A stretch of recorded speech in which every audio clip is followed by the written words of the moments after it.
Não pare, avance. Você tem um Deus que cuida e zela por você e pela sua casa. Pai, eis aí o teu filho. Senhor, usa ele poderosamente nesta noite. Fala conosco, continua falando conosco, Pai. Senhor, que o Senhor manifesta aqui a tua glória, o teu poder. Meu Pai, que, aleluia, a palavra profética, Senhor, já foi lançada, Pai, que nós saiamos daqui nessa noite com a certeza, Pai, que aqueles que se aproximam de Ti, Senhor, serão galardoados. O Senhor recompensa, o Senhor tem alegria naqueles que confiam em Ti, porque não existe outro meio, Senhor, de nós nos alegrar ao Senhor, a não ser pela fé.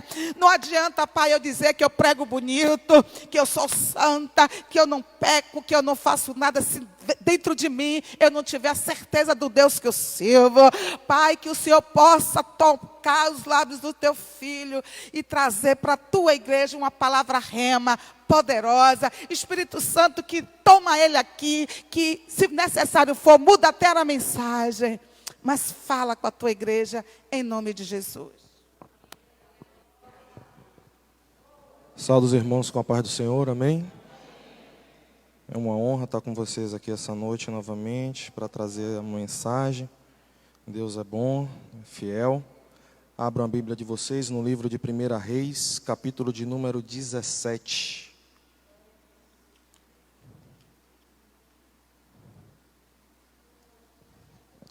Primeira Reis, capítulo de número 17.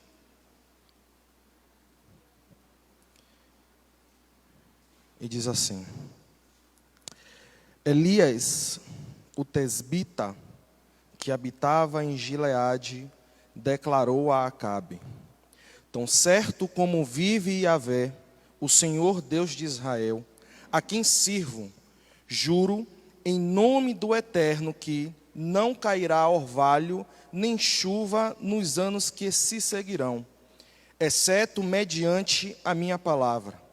Depois disto, a palavra de Yahvé veio a Elias, ordenando: Retira-te daqui, vai para leste e refugia-te perto do ribeiro de Querite, a leste do Jordão. Beberás do ribeiro, e eu ordenei aos corvos que ali te deem alimento.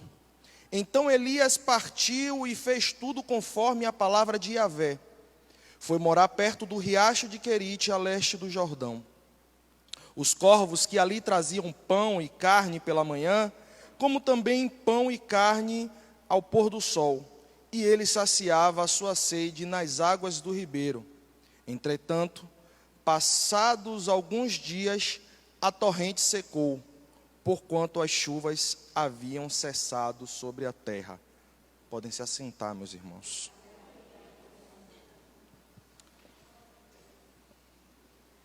Queridos, é uma passagem bastante conhecida da Bíblia. Acabe, nesse período, ele era o rei de Israel.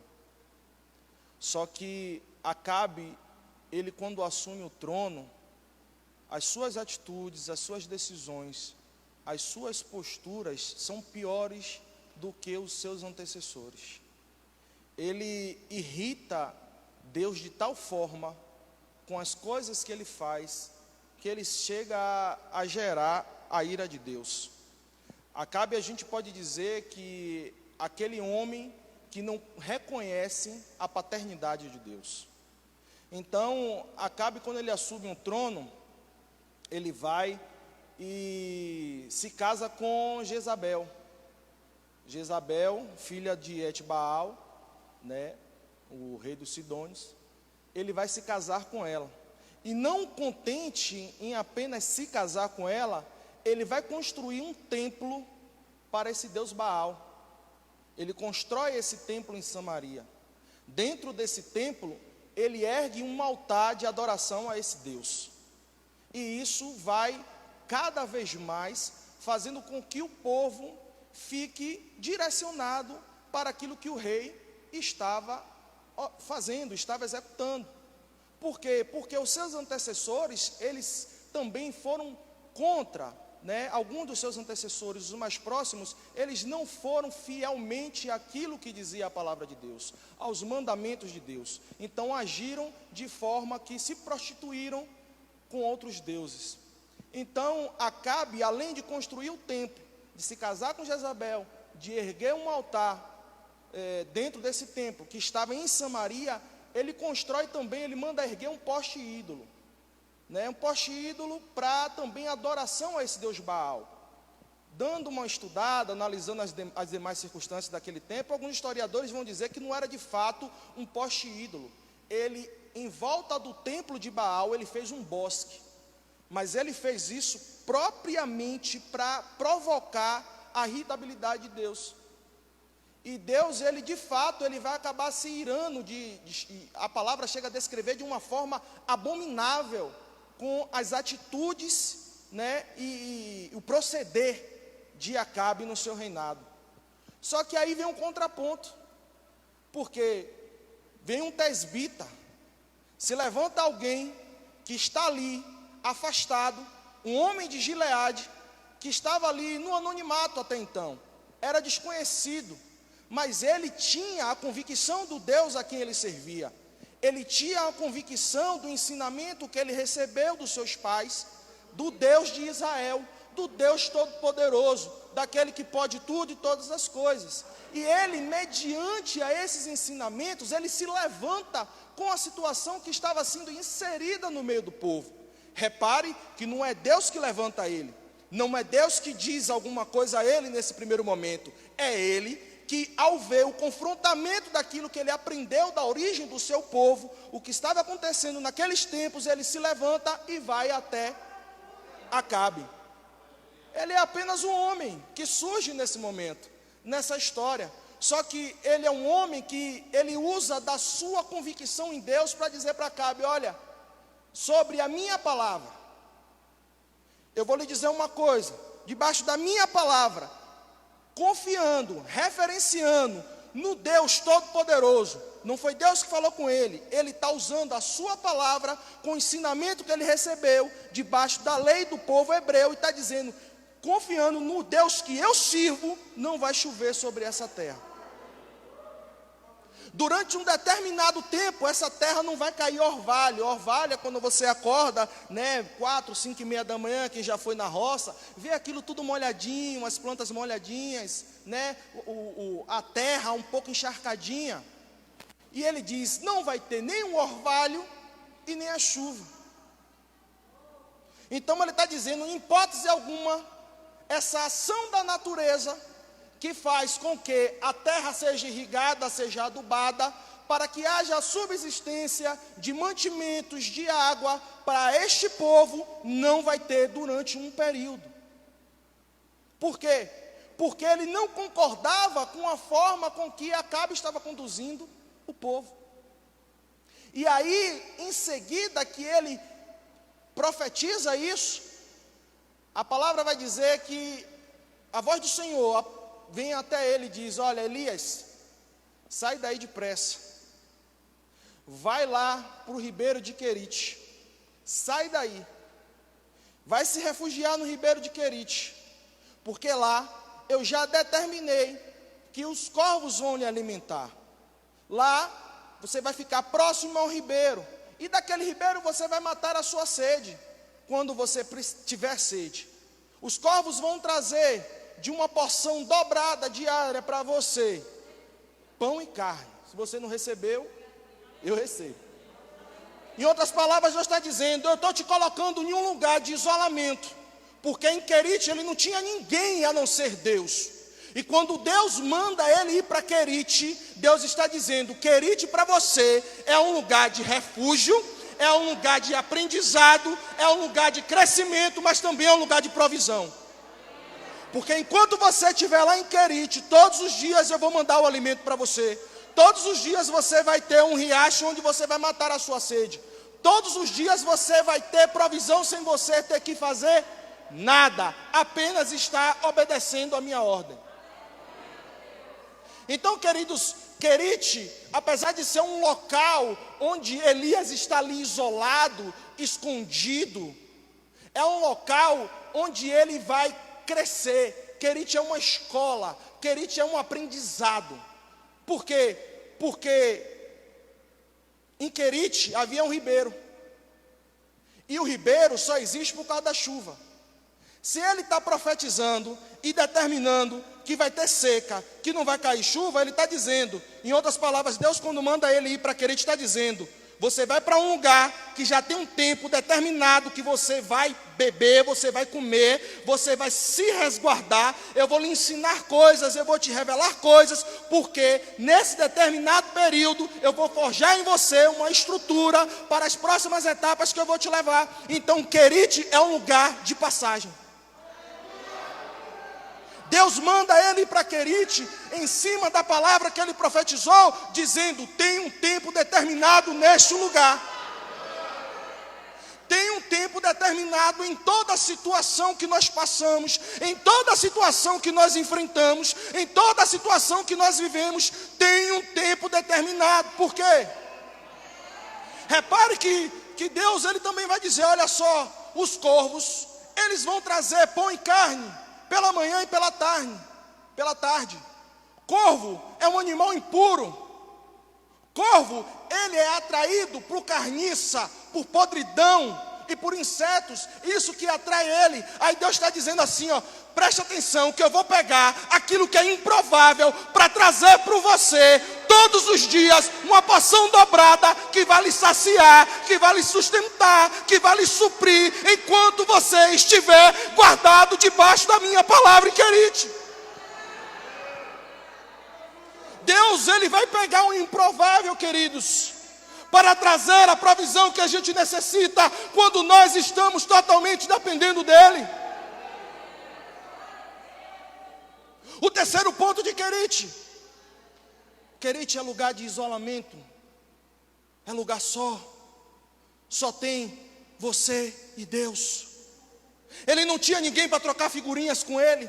Ele não tinha ninguém para conversar com ele. Ele estava escondido. Ou seja, Querite é o lugar de você encontrar uma intimidade com Deus. Porque ele só podia fazer uma coisa. O corvo trouxe a provisão pela manhã. Ele comeu, saciou a sua sede. Ele tinha que conversar com Deus. Se ele dormisse, quando ele acordasse, ele tinha que conversar com Deus. Aí a provisão da tarde chega e ele come novamente, e ele tinha que novamente conversar com Deus. Ou seja, Deus estava preparando uma estrutura de relacionamento com Elias, da qual ele ainda não conhecia, da qual ainda ele não lhe era revelado, para que ele viesse ser forjado um profeta, um homem totalmente segundo a vontade de Deus. Repare que ele entra em Querite dizendo, é debaixo da minha palavra. Aí o ribeiro seca. E quando o ribeiro seca, Deus vira para ele novamente e diz, Elias, sai de Querite. Por quê? Porque a gente tem um costume de se acomodar em certos lugares que Deus não coloca.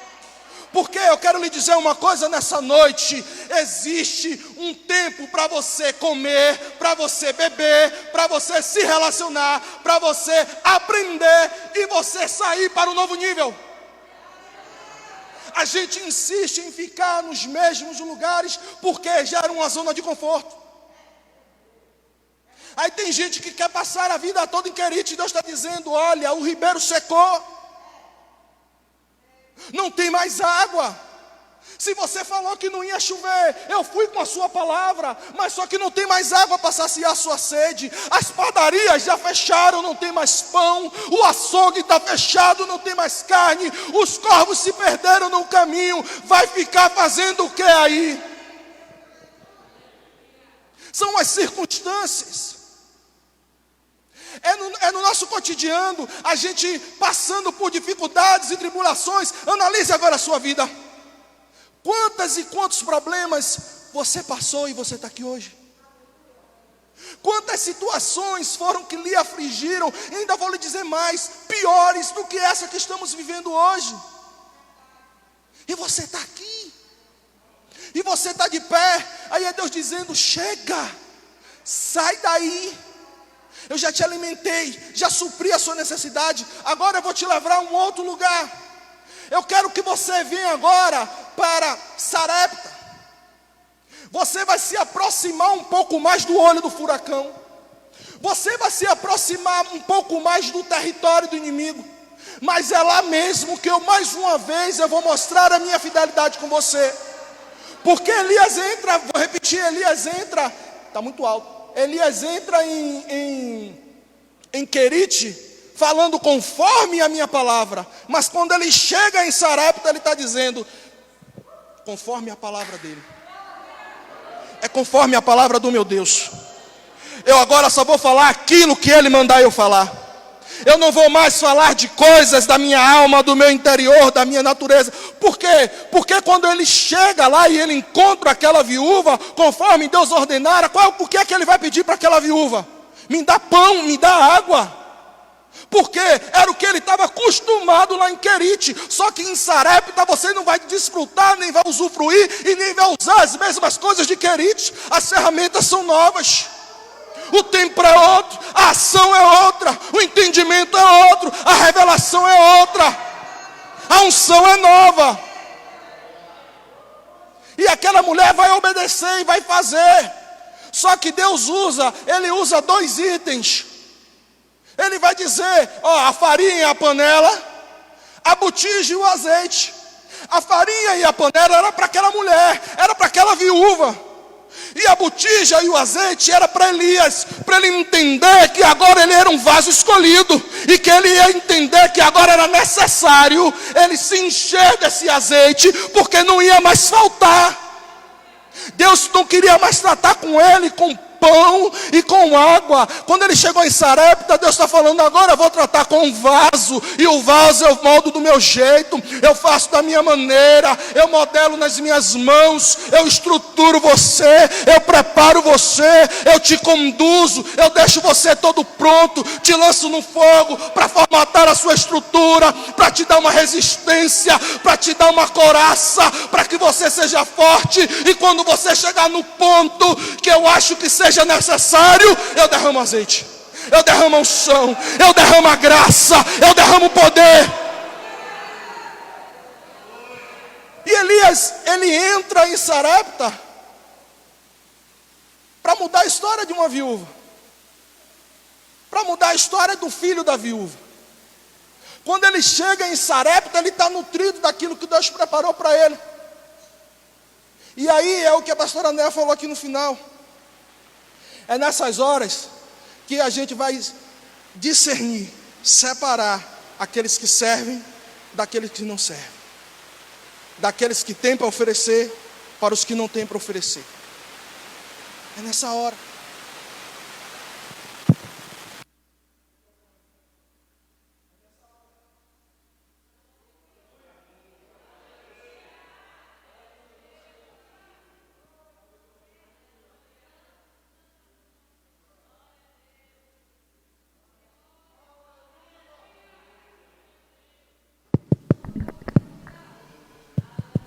É nessa hora. É nessa hora que Deus, ele vai fazer essa separação. Sabe por quê? Porque Elias, ele vai chegar ali em Sarepta, e aquela mulher, ela estava ali já esperando a morte. Para ela era só comer aquilo que ela tinha de resto de provisão, ela e o filho, e morrer. Ainda foi a decisão dela. Ela não tinha mais expectativa. Ela não tinha mais jeito. Aleluia. Ela achava que não tinha mais solução. E aí, queridos, que Deus faz conosco da seguinte forma. Aquilo que a gente carrega dentro de nós, as pessoas só vão reconhecer eu e você como homens e mulheres de Deus quando aquilo que a gente carrega dentro de nós passarem a gerar vida naquelas pessoas que estão mortas. E eu não estou falando de morte física, eu estou falando de morte espiritual. Pessoas que estão cansadas, pessoas que estão sofridas, pessoas que estão desacreditadas, Pessoas que têm uma couraça, uma cicatriz, uma robustez no seu coração, no seu interior, porque sofreu por tanto tempo. Porque passou por muitas dificuldades, por muitas tribulações.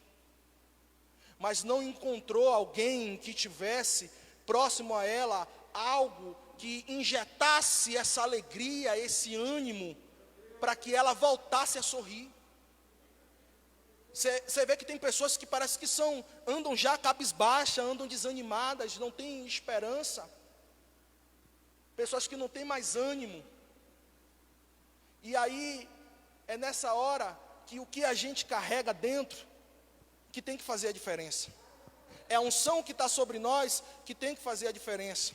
Porque Elias, quando ele chega lá, ele não está chegando querendo saber que a comida dela está acabando, que não tem mais farinha, que não tem mais nada, que ela é viúva, que ela já está, para ela, no final de carreira, não tem mais jeito. Elias só chega para ela e diz: prepara para mim um alimento, porque debaixo da palavra do meu Deus, a farinha jamais vai faltar nessa panela, o azeite jamais vai faltar nessa botija. E Elias ainda dá um prazo. Por quê, queridos? Não adianta a gente receber de alguém uma palavra de vida, algo que transforme, que anime o nosso espírito, a nossa alma, o nosso interior, que faça a gente se mover um pouco daquele lugar, se a gente não se mover, aprender com aquela situação e caminhar. Porque Elias está dando um prazo, é só enquanto não chover novamente. O azeite, está escrito na palavra, o azeite na panela não vai acabar até que chova novamente, debaixo da palavra de Deus. Em outras palavras, Elias dizendo: você vai receber uma condição que vai mudar toda a sua história, que vai mudar toda a sua vida. Você estava pensando em morte, mas eu cheguei para trazer vida. Você estava pensando que não tinha mais jeito, mas eu cheguei com a palavra para dizer para você: tem jeito sim, tem saída sim, tem solução sim para esse problema, para essa dificuldade que se levantou contra a sua vida. Apenas desfrute de obedecer aquilo que Deus fala. E o tempo passa. O tempo passa. Aí o filho da viúva morre. E ela mostra que ela ainda não entendeu nada. Ela mostra que ela ainda não compreendeu absolutamente nada daquilo que Elias tinha ido lá. Do propósito de Elias naquele ambiente. Elias ficou ali com ela quase 2 anos e pouco. Olha quanto tempo. Porque só vai voltar a chover pouco tempo depois. Elias ficou em Querite aproximadamente 1 ano. Aí depois ele vai para Sarepta, e ela não aprende quando Elias opera aquele milagre através de Deus. Aí ela vai dizer: para que tu veio aqui? Nas minhas palavras, você veio aqui para quê? Eu já estava conformada que eu ia morrer com meu filho. Eu já estava desacreditada da vida. Eu já estava achando que não tinha mais jeito. Aí você vem, me dá uma injeção de ânimo, e agora meu filho morre. Já sou viúva, estou sem meu filho. Para que você veio aqui me falar disso? Para quê? E é assim que a gente se comporta. Deus, Ele nos dá um escape, e a gente para de caminhar. Por quê? Porque se contenta. Ela se contentou em receber só aquela provisão ali. Ela se contentou com aquilo. Aí Deus está dizendo: vamos lá, Elias, eu vou mostrar a ela, mais uma vez, que eu sou Deus contigo. Porque ele vai desfrutar agora de uma nova situação. Repare que é um momento novo, é uma situação nova, ele não tinha passado por isso. Aí ele vai pegar aquele menino, vai se isolar com ele no quarto.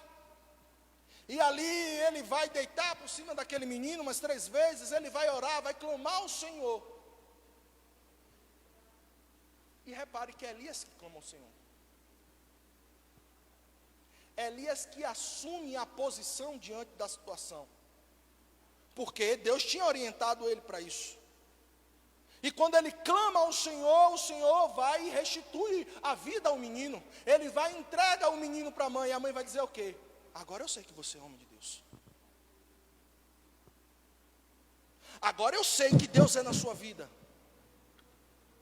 Agora eu sei que realmente você é cheio do Espírito. Porque, queridos, o maior sinal que acompanha um homem e uma mulher de Deus são os doentes que chegam até eles. O maior sinal que Deus está na sua vida, que Deus está sendo com o seu ministério, que Deus é com você, que você é um homem e uma mulher de oração, quando pessoas chegam para você em estados terminais, destruídas, desesperadas no interior, e através de você, Deus muda a vida dessas pessoas. Se essas pessoas não estão sendo atraídas para você, corre depressa. Mergulha. Mergulha para ontem. Volta para Querite. Aprender de novo. E aí o tempo vai passando. O tempo vai passando. E aí Elias, ele vai receber uma ordem do Senhor. Olha, Elias, vamos acelerar um pouco esse passo, tá? Vamos lá para procura Acabe. E avisa ele que vai voltar a chover. Vai voltar a chover. Procura Acabe. Jezabel nesse tempo estava pintando e bordando, pegando todos os profetas de Deus e matando, perseguindo. Aí tem um homem chamado Obadias, ele era o mordomo de Acabe. Ele tinha uma função importante dentro do palácio, dentro do reinado. E Acabe vira para ele: Obadias, vem comigo. Vamos fazer mais uma busca aí pelas regiões, pelos ribeiros aí que ainda existem, os córregos que ainda estão sobrevivendo durante essa situação. A seca está tremenda, mas vamos procurar Elias. Acabe vai para um lado e Obadias vai para um outro. E não é por acaso que Elias encontra Obadias no caminho. Deus já estava direcionando o caminho de Elias para se encontrar com Obadias. Por quê?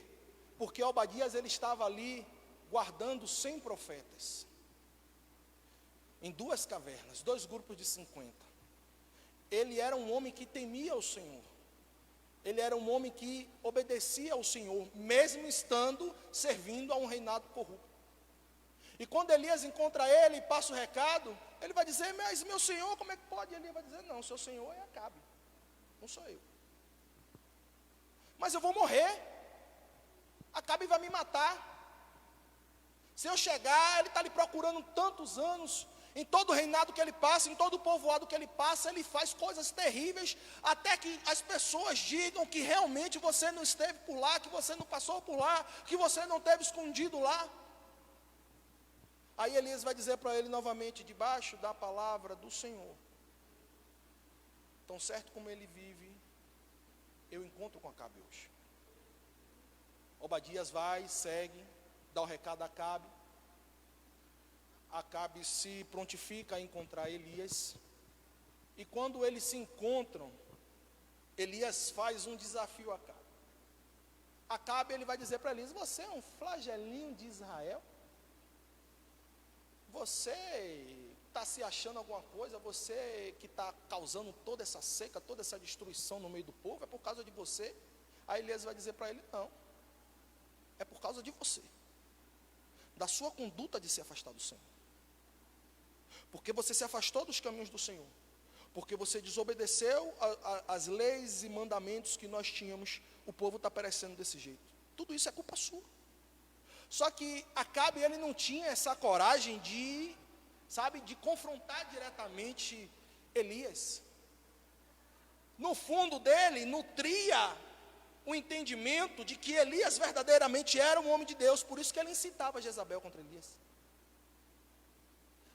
Aí ele vai, conforme Elias solicitou: eu quero que você convoque todo o povo de Israel, os 450 profetas de Baal e os 400 profetas de Aserá, e vamos lá para o Monte Carmelo. Ele foi e aceitou. E então, quando ele se reúne no monte, como já é conhecido aqui de todos, né, Elias pede para separar os cordeiros, e o povo os profetas de Baal, só foram eles que foram. Os 400 de Aserá não compareceram. Os 450 de Baal estavam lá. Eles passam um dia, meio-dia, o tempo passa e nada acontece. Elias, ele vai, ora ao Senhor, restaura o altar, prepara tudo direitinho, faz uma oração e o Senhor responde, porque o resultado do desafio era o Deus que respondesse com fogo dos céus. Esse era verdadeiramente Deus. Só que aí vem um outro ponto-chave dessa passagem. O momento em que Deus ele manda Elias apenas dizer para Acabe que vai voltar chuva. E quando Deus responde com fogo dos céus e o povo clama, só o Senhor é Deus, Elias vai dar a ordem para os israelitas que ali estavam, pega todos os profetas de Baal. Deus não tinha mandado ele fazer isso. Pega todos os profetas de Baal. Ele desce próximo ao ribeiro, que tinha, no pé do monte, e ali ele degola todos os 450 profetas de Baal. Repare que Deus só mandou ele dizer para Acabe, vai chover. Só avise a Acabe que vai chover. Porque é um tempo determinado para todas as coisas. Obadias diz para Elias, Elias ainda tem um pessoal que eu estou guardado lá, eu guardei 100, porque ele ainda estava achando que só existia ele de profeta. Que só existia ele ainda como homem do Senhor. E repare que essas coisas acontecem em nossas vidas. Porque Elias, quando ele mata todos os profetas e Acabe vai passar a notícia para Jezabel, acontece que Elias ora, o servo dele sobe 7 vezes no monte, e aí vê uma nuvem no pequeno, no tamanho do homem, não é isso que eu quero falar, então por isso que eu estou acelerando. Acabe vai dizer para Jezabel, Elias matou todos os seus profetas. Todos os profetas de Baal, Elias matou a golpe de espada. E isso gera uma revolta tremenda em Jezabel. E ela imediatamente vai dizer um recado, que possa me acontecer a maior destruição, a maior desgraça possa acontecer comigo, perante a Baal, mas até amanhã eu te mato. Um homem que ele aprende uma estrutura, muda a sua linguagem, quando ele sai de Querite, ele recebe uma unção, uma direção nova, algo poderoso, quando ele sai de Sarepta, ele vai ao Monte Carmelo e Deus mais uma vez confirma a sua fidelidade, o seu poder que era com ele, e um homem agora se amedronta por causa da ameaça de uma mulher. E aqui não tem nada a ver, tá bom, com homem e mulher, eu estou falando em termo espiritual, vamos lá? Elias, um profeta do Senhor, vai agora ficar com medo de Jezabel. Por quê? Porque a decisão que ele tomou de matar os profetas não foi Deus que mandou ele fazer. Repare que era muito simples. Se até assim ele o fizesse de matar os 400 profetas de Baal, quando ele recebe o recado de Jezabel, depois de tudo que ele passou com Deus, qual era o certo ele fazer? Conjecturando. Não, Deus é comigo. Isso é fichinha. Depois do que Deus fez aqui agora, eu vou ficar com medo de Jezabel, vou orar, vou falar com o Senhor, Senhor, matei os 450 profetas. E o Senhor, eu sei que o Senhor me garante, eu não vou ficar com medo de Jezabel não, mas ele faz o contrário. Porque, queridos, tem decisões que a gente toma nas nossas vidas, que não são direcionadas por Deus, e vai trazer danos a nós. Quando a gente toma decisões que não é Deus que está no controle, que não é Deus que está no centro, vai gerar em nós, quando vem a consequência das decisões que nós tomamos, vai gerar em nós desespero, vai gerar em nós medo. Porque no fundo, ele sabia que ele fez o que ele queria fazer por causa do que Jezabel estava fazendo com os profetas de Deus antes. É meio que fosse uma resposta. Só que Deus é tão lindo que ele vai fugir, ele vai para Judá. Sai do território de Israel, vai para Judá. Deixa o seu moço lá, vai caminhar por um dia e pouquinho, e aí ele cai no sono. Quando ele cai no sono, um anjo chega e toca nele, olha, levanta e come aí, ó. Pão e água, se alimenta. Aí ele come e volta a dormir de novo. Aí o anjo vem novamente, levanta e come, porque longa vai ser a sua caminhada. E Elias vai saindo caminhando. um período de 40 dias, e ele vai parar no Monte Horebe. E ali ele se esconde naquela caverna.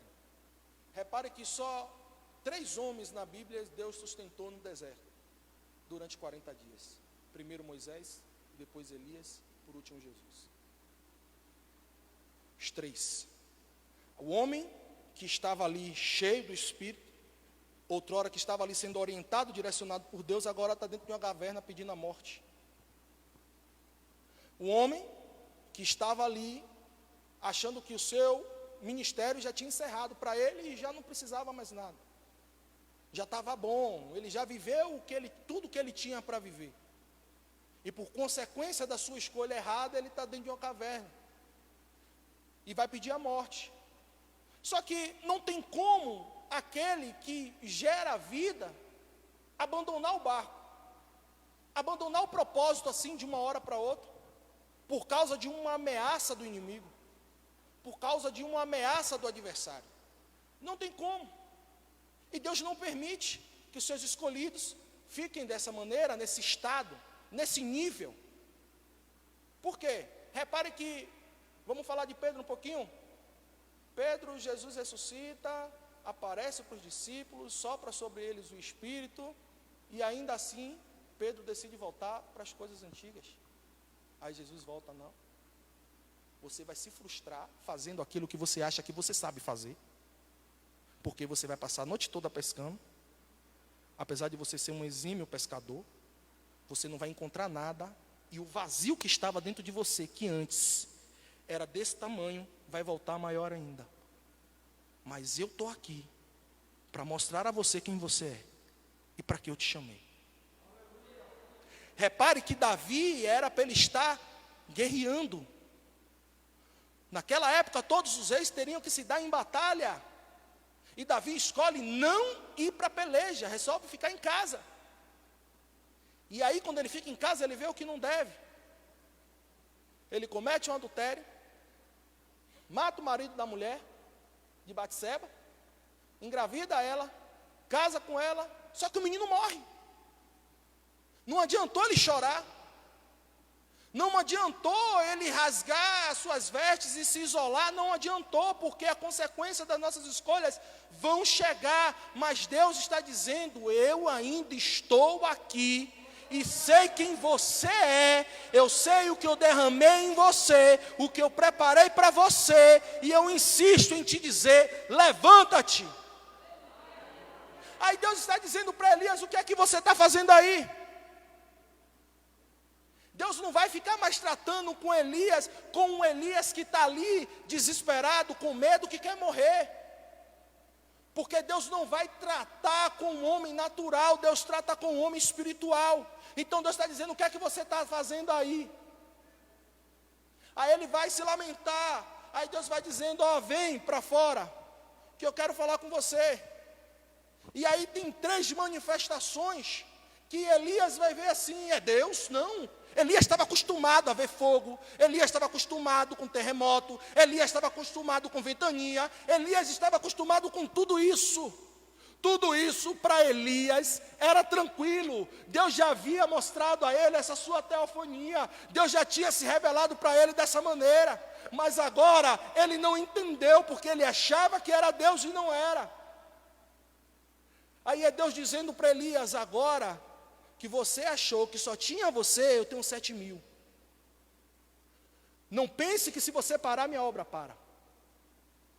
Não pense que se você desistir, desanimar, minha obra para. Eu continuo apostando em você, mas a minha obra não vai parar. Então eu ainda tenho 7.000 guardados. Eu tenho 7.000 que ainda não se prostrou a Baal, que estão lá nutridos pela mesma raiz que está nutrindo você. E aí Deus vem numa brisa. E Deus vai se revelar para Elias de uma nova forma. De um jeito que ele não conhecia. Era Deus dizendo, Elias, eu sei que essa situação lhe causou medo, lhe causou um certo dano. Mas está na hora de você me conhecer mais profundamente. Nem sempre eu vou fazer barulho para falar com você. Nem sempre eu vou fazer movimento para tratar com você. vai chegar um nível que eu vou tratar com você de uma forma mais suave, de uma forma mais íntima, de uma forma mais singela, de uma forma mais tranquila. Não importa o que te sucedeu, não importa o que aconteceu com você até aqui, não importa da maneira que você chegou até esse dia de hoje. Deus está te dizendo: eu não estou te vendo aí do jeito que você está. Eu te vejo como um homem, uma mulher cheio do Espírito. Eu tenho um propósito contigo, eu tenho uma história contigo, e eu quero que você passe por esses níveis. Se coloque de pé. Eu quero que você passe por esses níveis. Eu quero que você atravesse essas barreiras, essas dificuldades.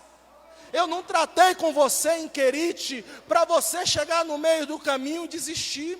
Eu não tratei com você em Sarepta para você chegar no meio do caminho e desistir. Eu não fui com você no Carmelo para você chegar ali e desistir. Elias, eu sou contigo. Mulher, homem de Deus, eu sou contigo. Não importa a situação, não importa o vírus, não importa se o desemprego veio, não importa se está faltando saúde, não importa, Deus é contigo. Eu vim aqui só para te dizer isso essa noite. Não é tempo mais de ficar em Querite em primeiro lugar. Deus, Ele já te deu um roteiro. Antes de você ser gerado uma substância informe, Deus pegou o livro e fez assim: ó, a história de fulano é essa.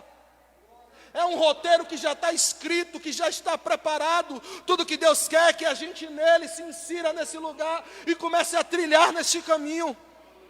E não importa quantas vezes a gente oscile subindo ou descendo, Deus quer que a gente, com essas oscilações, aprenda com elas para chegar a uma constância no Espírito, uma constância na busca, uma constância na palavra, uma constância na adoração. Sarepta é uma unção nova. É um tempo novo, é um desfrutar de coisas novas para um homem que está ali, mesmo escondido, ele está sendo suprido. Repare que todas as situações que nós passamos até o dia de hoje, nunca faltou Deus. Nunca faltou Deus. Se é em Sarepta, Deus estava lá. Se é em Querite, Deus estava lá. Se é no vale, Deus está lá. Se é na montanha, Deus está lá. Se a gente subir os mais altos céus, Ele vai estar. Se a gente descer as profundezas, Ele também está lá. Não importa para onde você vá, não importa o que faça, o que te aconteça, Deus está com você. Mas seja esse agente transformador.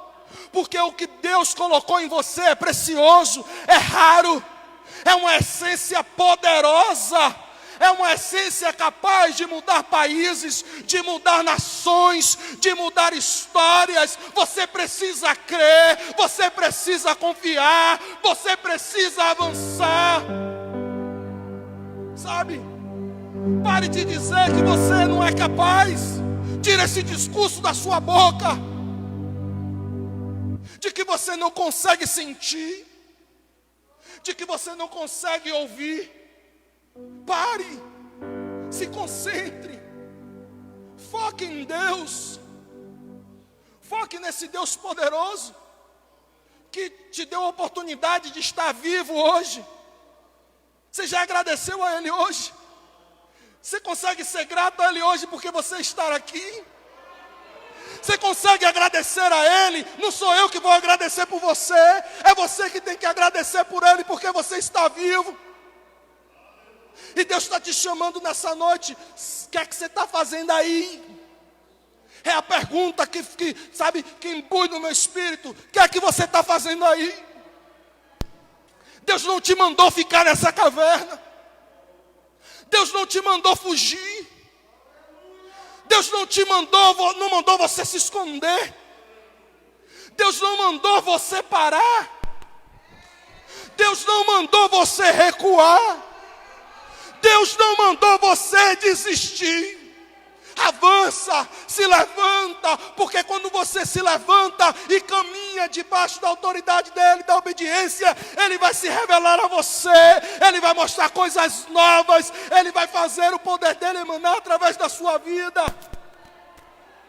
Queridos, em tempos de desastres na humanidade, em tempo de grandes tribulações na humanidade, é nesse tempo que Deus conta com homens e mulheres cheios do Espírito, obedientes à sua palavra, para fazer a diferença. Às vezes a dificuldade vem mesmo, e veio para Elias, mas bastou Deus se revelar a ele de uma nova forma, que ele não queria mais morrer. E repare que ele é levado na carruagem de fogo. O homem que queria morrer, o homem que estava desesperado, achando que uma mulher ia matar ele, por causa de uma escolha errada. Talvez você está sofrendo até hoje por causa de uma decisão errada na sua vida. Uma decisão errada no seu trabalho, com o pai, com a mãe, na sua vida sentimental, na sua saúde, no seu emocional. Talvez foi uma decisão errada, foi uma escolha errada, no ímpeto, no fulgor da natureza, que você tomou uma decisão errada. E às vezes o inimigo está ali buzinando, olha lá, querendo cutucar aquela ferida, querendo te mostrar, lhe prender. E Deus está lhe dizendo, eu estou aqui para te tirar desse lugar hoje. Para tirar você desse lugar hoje. Vem para aqui, Elias, vem para fora, homem de Deus, vem para fora, mulher de Deus, que eu tenho algo novo para a sua vida. Não aceite as circunstâncias. Você tem um Deus que está acima de qualquer circunstância. Você tem um Deus que continua realizando milagres. Ah, mas eu não vejo mais, é gente levantando da cadeira, é fogo, é isso, é aquilo. O maior milagre que Deus quer fazer é em você, é na sua vida, é dentro de você, é na sua história, porque quando Ele opera o milagre em você, você se torna um canal para mudar vidas, para mudar histórias. Não precisa haver sinais, precisa apenas obedecer. E Elias aprendeu que na obediência ele conquistava as coisas, que na obediência ele crescia, que na obediência ele se fortalecia. Não importa o que ficou lá no passado, Deus já jogou no mar do esquecimento. Caminha, é o que eu tenho para te dizer essa noite. Caminha, levanta, mulher, levanta, homem. Tu és profeta das nações.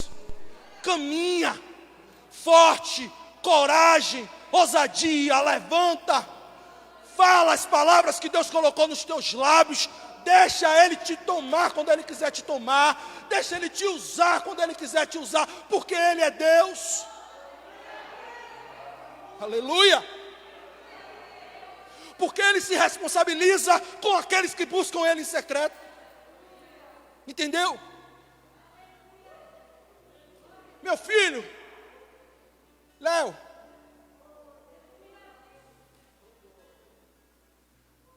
Sarepta, irmão. Sarepta. Ó, correndo. A unção já foi liberada, mas corre depressa. Sai dessa zona. Sai, caminha no propósito que Deus gerou dentro de você, caminha no propósito que Deus te chamou, porque Deus só leva o homem ao destaque quando o homem se põe na posição de humilhação e obediência. Mas não é um destaque no meio da congregação, é um destaque nos céus, porque é isso que vai garantir a tua salvação, a tua vitória. Caminha. Deus coloca a gente sozinho,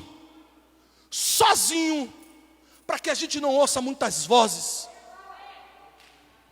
Por isso que Deus sempre vai estar tirando a gente de um lugar da multidão. Por isso que às vezes Jesus saía do meio da multidão e ia para o monte, ia se isolar para orar.